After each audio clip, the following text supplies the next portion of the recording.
আসসালামু আলাইকুম ওয়া রাহমাতুল্লাহি ওয়া বারাকাতুহু। আমার দেশ বিদেশের ভাই ও বন্ধুরা, আপনারা সবাই কেমন আছেন?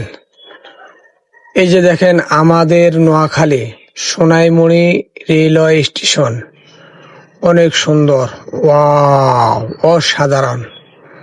দেখেন, আমাদের সোনাইমুড়িতে যখন বাংলাদেশ রেল উপকূল আসে প্রতিদিন সকাল 7:45, তখন দেখেন আমরা ঢাকা যাওয়ার উদ্দেশ্যে এখান থেকে রেলগাড়িতে উঠে থাকি। আমাদের সোনাইমুড়িতে এবং আমাদের নোয়াখালীতে মাত্র একটি ট্রেন, এই উপকূল ট্রেনটি।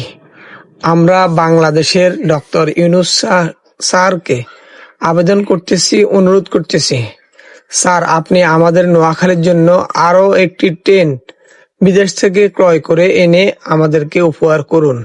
আমরা উপকৃত হম, খুশি হম। আমরা একটা ট্রেন মাত্র, এই ট্রেনটি আমাদেরকে সকালবেলা নিয়ে যায়, আবার রাত্রে নিয়ে আসে। তাহলে কিভাবে হয়? সারাদিনে যদি একটি ডিস্ট্রিক্টে একটি ট্রেন থাকে, তাহলে কি আমাদের ব্যবসা বাণিজ্য, আমাদের স্কুল কলেজ সবকিছু চলবে? কিভাবে চলবে স্যার, আপনি বলুন। তাই আমরা বাংলাদেশের বর্তমান ঊর্ধ্বতম কর্মকর্তাদেরকে দৃষ্টি আকর্ষণ করতেছি যে আপনারা আমাদের নোয়াখালীতে আরো একটি ট্রেন দিয়ে আমাদেরকে হেল্প করুন, যেন আমাদের ব্যবসা বাণিজ্য, আমাদের চাকরি, আমাদের লেখাপড়া, যাতায়াতে আমাদের দেশবাসীর উপকার হয়। সে আবেদন করতেছি। আপনারা সবাই ভালো থাকবেন, সুস্থ থাকবেন, নিরাপদে যাত্রী, নিরাপদে ট্রেন ব্যবহার করবেন, আর প্রতারক থেকে দূরে থাকবেন।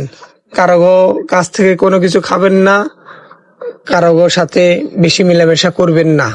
ট্রেনে কিছু খারাপ লোক থাকে, সেই খারাপ লোকগুলা থেকে দূরে থাকবেন, ভালো থাকবেন।